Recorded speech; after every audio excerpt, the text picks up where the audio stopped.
ऐसी क्या चीज़ें हैं जो बच्चों को बिल्कुल भी नहीं करनी चाहिए और कुछ ऐसी चीज़ें जो मस्ट डू हैं फॉर द लास्ट 20 डेज? पिछले एक साल में जितने भी करंट अफेयर्स थे उसमें जो मेजर इवेंट्स हुए उनको कवर करना है. Some important themes that you can tell the students की don't miss this. Your preparation of AILET should be that much ready कि क्लैट के बाद सिर्फ वो 5 दिन का पढ़ना बचा हो. अभी उन बच्चों के लिए जिनने साल भर कुछ नहीं पढ़ा, वो अब क्या करें?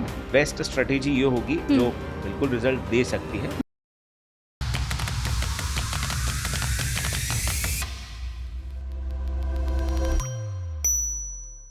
Hello everyone, hi, this is Bhakti and we have the OG GK master Saurabh Kabra sir over here with us.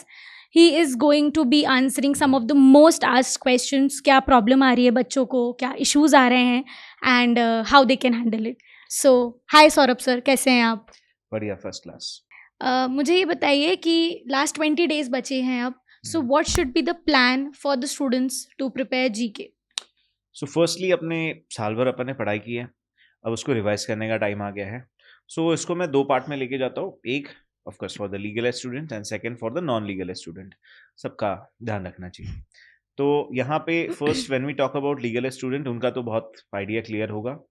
We have 10 yearly GK fiestas and they are having 10 rapid revision sessions. तो session देखो जहाँ पे 30 topic cover होने वाले हैं. उसके बाद yearly fiesta दो जहाँ पे 30 टॉपिक का आपका टेस्ट होने वाला है एंड उसी के साथ आपको उन 30 टॉपिक के नोट्स भी मिलने वाले हैं. तो ऐसे 10 टेस्ट देंगे in next 20 days. That will be around 300 topics जिसके बाहर उनके एग्जाम में कुछ नहीं आने वाला. So it is simple for the legal students.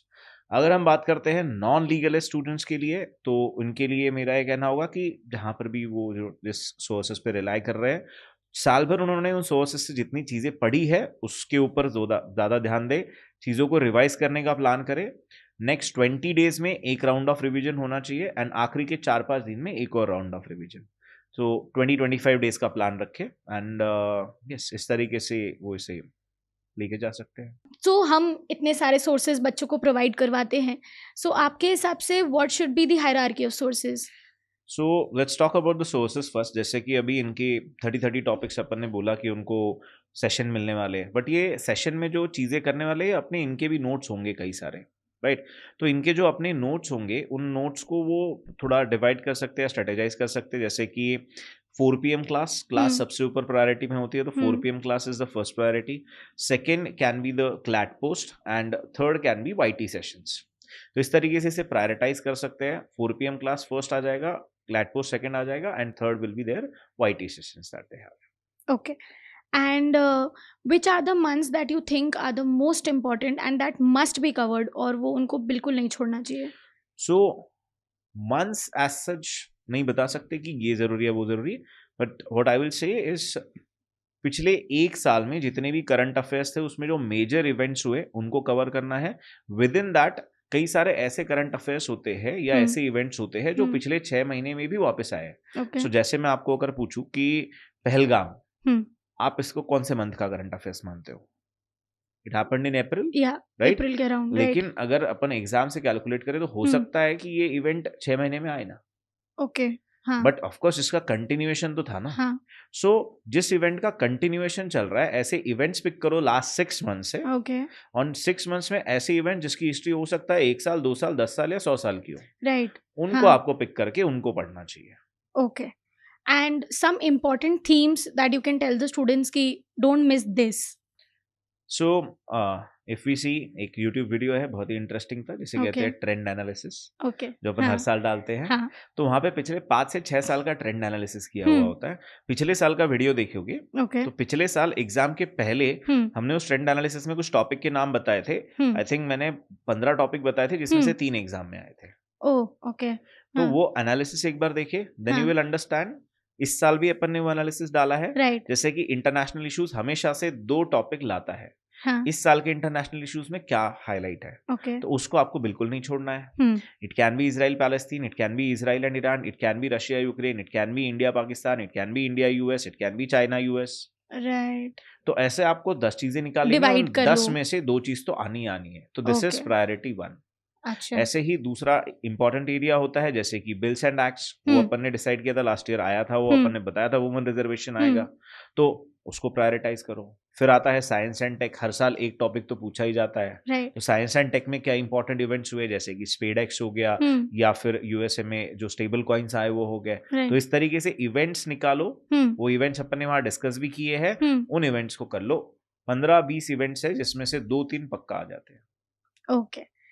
And हमने बहुत बार देखा है कि बच्चे इसी चीज़ में कंफ्यूज रहते हैं कि स्टैटिक करें या नहीं करें। एलिट और Right. क्लैट दोनों के लिए अलग अलग रहता है। सो करंट और स्टैटिक में अगर हम क्लैट के पॉइंट ऑफ व्यू से बात करें तो कितना टाइम हमें देना चाहिए या छोड़ दें? सो इस पे एक सवाल हम्म। मेरा रहेगा कि ओके।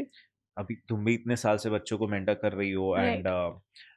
तुमने खुद भी क्लैट दिया हुआ है। सो 2020 से पैटर्न चेंज होने के बाद मुझे बता सकती हो कि करंट एंड स्टैटिक का रेशियो क्या रहा है और कब आया है कुछ? सो सर, जितना मुझे याद है 2024 तक तो कुछ ऐसा नहीं देखा था स्टैटिक में। 2024 में एक पैसेज आया था मॉडर्न हिस्ट्री के ऊपर।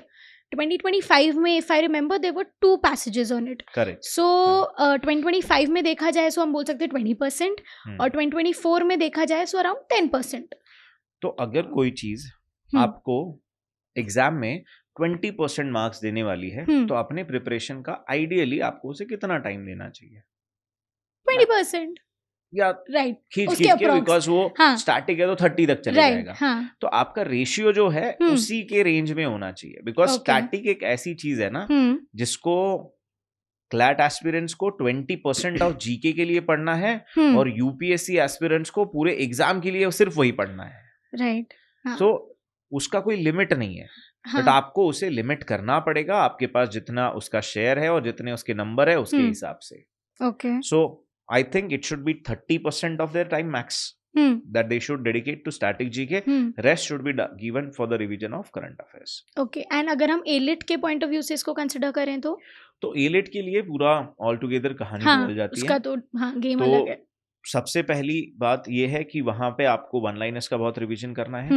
एलिट की अगर आप पीवाईपीज देखें तो पिछले 5 साल से रफली 20-30% टाइप स्टैटिक आता है, बाकी वहां पर भी वन लाइनर्स आते हैं। सो वहां पे आपको वन लाइनर्स को ज्यादा टाइम देना है, वहां पर भी स्टैटिक को आपको उतना टाइम नहीं देना, बट वहां के स्टैटिक का टाइप चेंज हो जाता है। Okay. जैसे यहाँ हम कहते हैं कि मॉडर्न हिस्ट्री अच्छे से कर लो, एंशिएंट कर लो या पॉलिटी कर लो, वहां पे होता है कि साइंस भी करो और मिसलिनियस भी करो, बिकॉज उससे ज्यादा आता है। ओके। तो वहां का जो स्टैटिक है वो अलग है, यहाँ का जो स्टैटिक है वो अलग है। कुछ कॉमन एरियाज है, लेकिन मेरे हिसाब से एलिट के लिए सबसे पहला आपको ये प्लान करना है कि क्लैट के 15 दिन पहले एलिट की तैयारी विथ रिवीजन खत्म हो जानी चाहिए। ओके। बिकॉज क्लैट के बाद संडे को क्लैट का एग्जाम होगा। एक हफ्ता का ही मिलेगा टाइम। एक हफ्ता कहने के लिए होता है।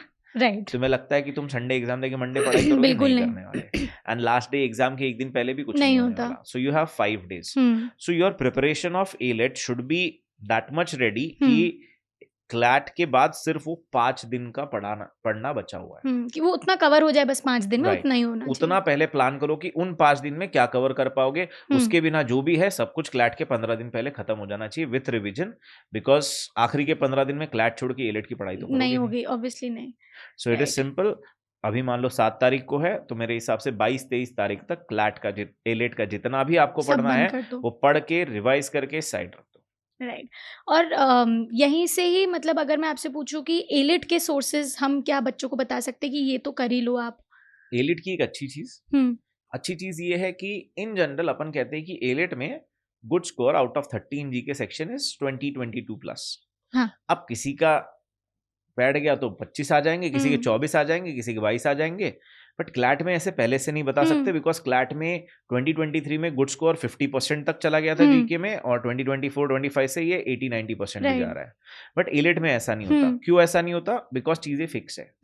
They will ask current affairs, that too one liner current affairs, जिसमें जगह का नाम, इंसान का नाम, कोई नंबर, कोई रैंक, कोई डेट, ये वो पूछेंगे, एंड देन स्टैटिक जीके पूछा जाएगा। सो दैट्स वाई यहाँ पे चीजें थोड़ी सॉर्टेड होती है कि भाई करंट अफेयर्स में ये चीज पढ़ो और स्टैटिक में ये पढ़ो, इस तरीके से प्लान करके आगे बढ़ सकते हो। ओके। अभी उन बच्चों के लिए जिनने साल भर कुछ नहीं पढ़ा, वो अब क्या करें? सबसे पहले तो भगवान को याद करें। अरे वो कर ही रहे हैं हर दिन, उसके अलावा वो क्या कर सकते हैं? ये सबको करना चाहिए। Right.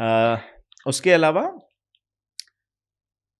If you are a legal student, it is as simple as that कि पूरा ईयरली जीके फिएस्टा प्लान किया हुआ है, ओके उसके नोट्स आपको मिले हुए हैं। प्रैक्टिकली आपके लिए पॉसिबल नहीं होगा कि आप दुनिया की हर चीज पढ़ सके। राइट सो मेरे हिसाब से उनके लिए बेस्ट स्ट्रेटेजी ये होगी जो बिल्कुल रिजल्ट दे सकती है। अब जोक्स तो चलते रहेंगे कि भगवान को याद करना है, ऑफ कोर्स हाँ। मेहनत तो करना पड़ेगी। Right.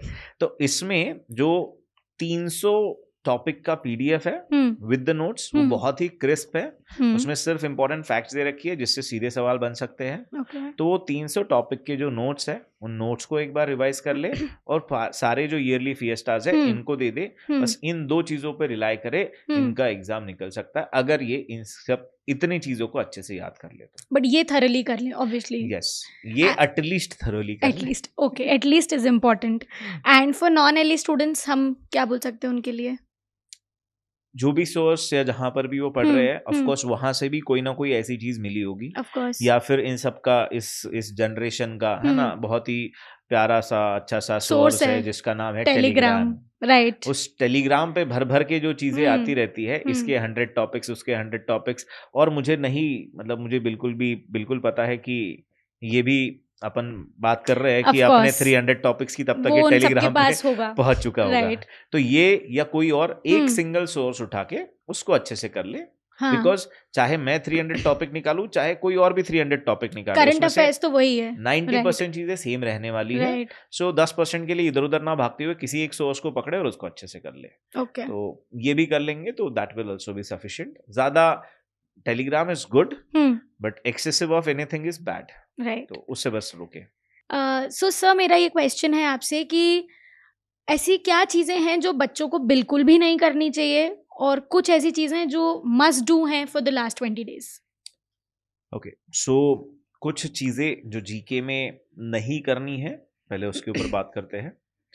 First thing is GK में एग्जाम के 1 या 2 दिन पहले पूरा साल भर का जीके रिवाइज कर लूं, ये कभी नहीं करना चाहिए। राइट। बिकॉज जीके में it is more to do with the confidence. Because आप 1-2 दिन पहले करने जाओगे और सब चीजें रिवाइज नहीं होगी और फिर आपको फील होगा कि मेरा तो खत्म ही नहीं हुआ है, एंड इवेंचुअली आता होगा भी नहीं आएगा, कॉन्फिडेंस खत्म हो जाता है। So that's why first thing, आपका रिवीजन, अगर एग्जाम के पहले आप एक रिवीजन करना चाहते हो तो उसे 5 दिन कम से कम दो, जिसमें आप जीके रिवाइज करो, और उसके बाद बिल्कुल उसे रिवाइज नहीं करना है, छोड़ देना है। सेकेंड थिंग, डोंट डू में ये आ जाएगी कि जो मल्टीपल सोर्सेस है उसके पीछे नहीं भागना है। बिकॉज अगर हम बात करें कि अभी दिल्ली में ब्लास्ट हुआ है, तो चाहे आप अपना चैनल देखो, चाहे कोई और चैनल देखो, कोई चाहे न्यूज चैनल देखो, चाहे कोई भी चीज देखो, इंडिया का देखो, पाकिस्तान का देखो, यूएस का देखो, सबने यही बोला होगा कि रेड फोर्ट के सामने ब्लास्ट हुआ है।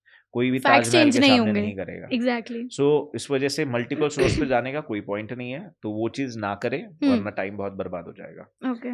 डूज में ये होगा कि जो भी सोर्स आप पिक कर रहे हो उसको मल्टीपल टाइम रिवाइज करने का सोचो। जितना ज्यादा रिवाइज करोगे उतना ज्यादा वहां पे क्लिक होने का चांस है। And I mean, rather than picking up new sources, it would be better to revise on the previous ones. Right. Correct. Okay. एक और डोंट्स में चला जाएगा कि जीके में फ्लूक्स नहीं मारने। अब बिल्कुल भी नहीं। So there are 2 types. Okay.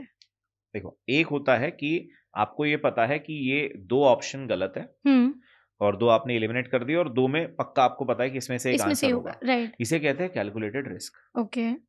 और एक होता है फ्लूक, जिसका मतलब होता है कि हवा में तीर मार दिया, इसके बारे में सुना ही नहीं है। राइट। लेकिन 4 ऑप्शन में से एक आंसर तो होगा।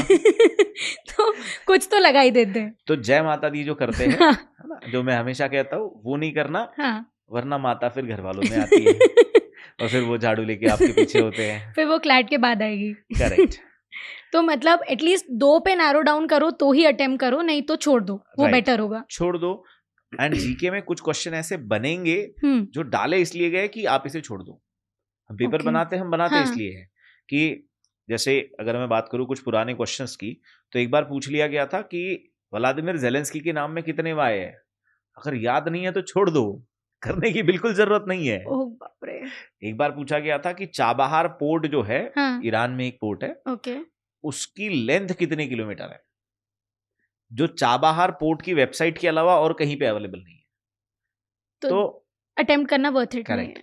There will be few questions hmm. जो डाले इसलिए गए कि आप इसको करोगे तो 100% गलत करोगे, तो ओके। उनको छोड़ना इज आल्सो फाइन। हाँ, मतलब बहुत ज़्यादा ऐसे दिमाग को स्ट्रेन करके अंडर कॉन्फिडेंट नहीं होना है उस सेक्शन में। करेक्ट।